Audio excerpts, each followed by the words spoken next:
So basically, let's look at some of the causative factors that we see in most people's injury history, okay?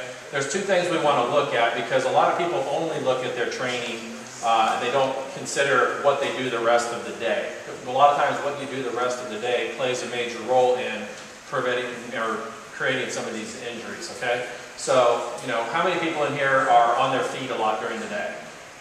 Pretty good amount of people. So that's actually good because a lot of times sitting all day can create more, from a low back standpoint, create more problems just with the compressive loading of the spine through there. But what I always have people do is take a look at what your daily routine does. What are you doing? What kind of positions? What kind of postures are you in? And how does that stress your body?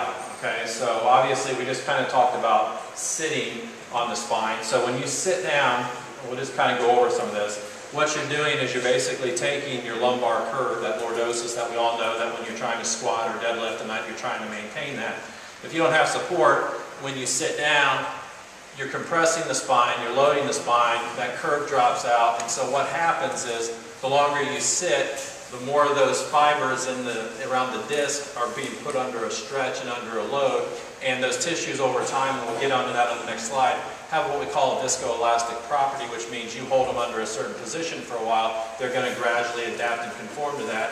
So you sit for 20 minutes, you sit for an hour, you sit for 2 hours, you know, you go to stand up from there and all of a sudden it's like, ugh, you know, you feel stiff, you feel tight, there's no movement.